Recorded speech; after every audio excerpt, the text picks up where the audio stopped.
32 साल की एक लड़की जिसका नाम सुहानी शाह है, वो बागेश्वर धाम वाले बाबा को चुनौती देती है और कहती है कि जो काम बागेश्वर धाम वाले बाबा कर रहे हैं, सेम वही काम मैं भी कर सकती हूं। इतना ही नहीं, वो सुहानी शाह एबीपी न्यूज में आती है और रूबिका लियाकत के सामने वो करके दिखा भी देती है। यानी कि जिस तरह से बागेश्वर धाम वाले बाबा भीड़ में से किसी को भी खड़ा करते हैं और सब कुछ बता देते हैं कि हमने तुम्हारे बारे में जो जो लिखा है वही वही सच है, उसी तरह से उस भीड़ में से सुहानी शाह किसी लड़की को खड़ा करती है, उसका मोबाइल लेती है और बिना उस लड़की के बताए सुहानी शाह बता देती है कि इस मोबाइल का पासवर्ड क्या है।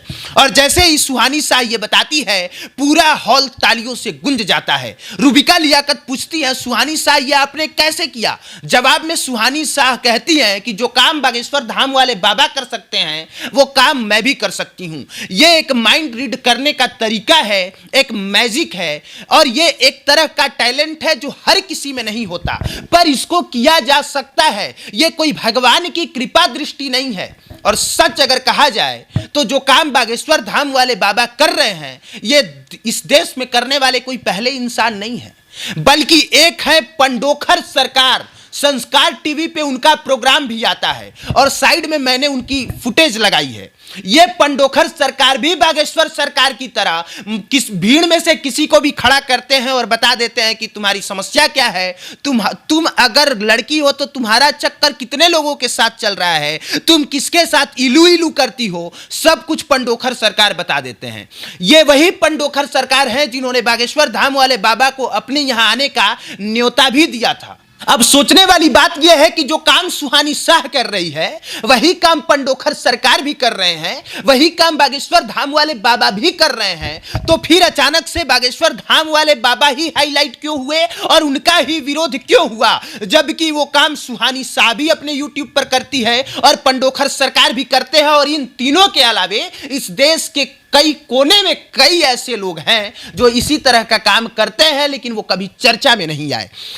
मैं इन सब का जवाब दूंगा, लेकिन उससे पहले बागेश्वर धाम वाले बाबा का बेवजह का भी विरोध करने वाले लोगों से पूछना चाहता हूं कि आप लोग इन जैसे लोगों का कब विरोध कीजिएगा। ये साइड में वीडियो चल रही है, आप ध्यान से देखिए। इसमें ये भाई साहब इस पुरुष को HIV है ये ऐसे ही पता कर लेते हैं और मुंह से कह के कि HIV निकल निकल निकल, ये HIV निकालने लग जाते हैं और इस बात का कभी विरोध नहीं होता। एड्स की बीमारी निकल जा, चल एड्स की बीमारी निकल जा, निकल जा एड्स की बीमारी जो दोनों को है, दोनों को छोड़ दे, चल निकल एड्स बाहर। इसके अलावा ये एक मौलाना है, सर पे पगड़ी, बड़ी बड़ी दाढ़ी, और ये कहता है कि कुत्ता पालो, वफादार पालो, कितना पाल सकते हो, मत पालो, बीवी पालो, और कभी इसका विरोध नहीं होता। आप ये वीडियो देखिए। कुत्ता पालना तो वैसे ही हराम है, समझते हो कि नहीं समझते? बाकी पालें फिर क्या क्या क्या पालें, सवाल पैदा होता है ना। कुछ भी नहीं पाले, ऐसा नहीं है। सबसे पहले बीवियां पालें आप। लिहाजा कोई आपको नेक औरत मिलती है, एक मिले उसको भी पे भी कब्जा करो, दूसरी मिले उस पे भी कब्जा करो, तीसरी मिले उस पे भी कब्जा करो, चौथी मिले उस पे। अब ये तीसरी वीडियो, इसमें ये एक मौलाना एक बालिका के सर पे हाथ रख के रोग ठीक करता है ठोक के, और ये दरबार कई वर्षों से चलते आ रहा है। किसी ने विरोध नहीं किया, किसी ने इसके बारे में ची तक नहीं किया। साइड में वीडियो चल रही है, आप देख सकते हैं। अब इसके अलावा ये और खतरनाक वीडियो है। ये देखने से लगते हैं जैसे ईसाई हों।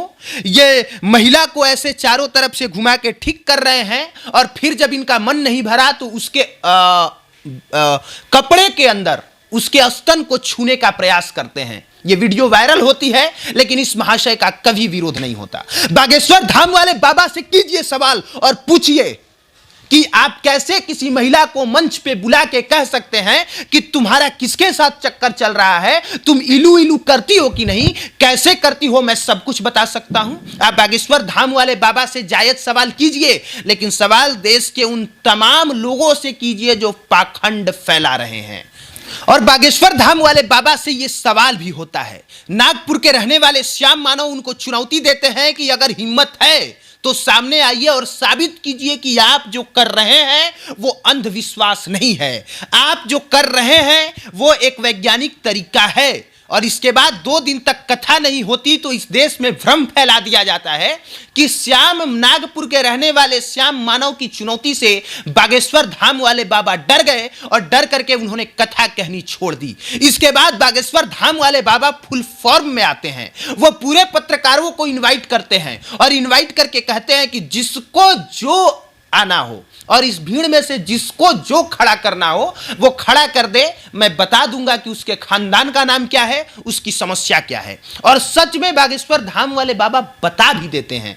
जानते हैं इसका मतलब कि बागेश्वर धाम वाले जो कर रहे हैं वो उनका टैलेंट है और आपको इस बात को मानना पड़ेगा। जब आप सुहानी झा को मान सकते हैं तो बागेश्वर धाम वाले बाबा को कैसे इग्नोर कर सकते हैं। अगर सुहानी झा का मैजिक है तो बागेश्वर धाम वाले की भी कृपा है, यह बात आपको माननी पड़ेगी। लेकिन दिक्कत यह है कि बागेश्वर धाम वाले बाबा जब फुल फॉर्म में आते हैं तो वो अनाप शनाप बोलते हैं। इसमें कोई डाउट नहीं कि वो सब बोल जाते हैं जो उनको नहीं बोलना चाहिए। एक मंच की गरिमा को वो भूल जाते हैं। वो भूल जाते हैं कि वो संत है, भाषा की मर्यादा को भूल जाते हैं और कहते हैं और भड़काऊ भाषण देते हुए कहते हैं कि तमाम हिंदुओं को अपने साथ भाला और चाकू रखना चाहिए। इसलिए नहीं क्योंकि मारना है, जरूरत पड़े तो ढिसुम ढिसुम करे इसलिए रखना चाहिए। एक संत को यह भाषा कतई शोभा नहीं देता और इस बात के लिए बागेश्वर धाम वाले बाबा से सवाल होना चाहिए। सवाल इस बात के लिए भी होना चाहिए कि एक महिला जब अपनी समस्या लेके आई है तो उसका इलू इलू किसके साथ हो रहा है वो ये ना बताएं। लेकिन आखिरी में जाते जाते मैं यही कहूंगा कि जिस तरह से सवाल बागेश्वर धाम वाले बाबा से हुआ और बागेश्वर धाम वाले बाबा ने प्रमाणित भी किया कि ये उनकी प्रतिभा है और ये बात पूरे देश को मानना पड़ेगा। ये अलग बात है कि सुहानी शाह भी उस तरह का काम कर देती है और बागेश्वर धाम वाले बाबा भी। सुहानी शाह उसका दूसरा नाम देती है और बागेश्वर धाम वाले बाबा दूसरा नाम देते हैं। लेकिन सवाल इन सब से कब कीजिएगा, सवाल इनसे कब कीजिएगा, सवाल इनसे कब कीजिएगा, सवाल इनसे कब कीजिएगा। उम्मीद है कि मजार पे चलने वाली अंधभक्ति और वहां पे भूत भगाने वाला तरीका और ईसाइयों में पादरियों के द्वारा इस तरह से किया गया कुकृत्य पे भी आप आवाज उठाइएगा और इन्हें भी कहिएगा कि अंधविश्वास तो ये भी है।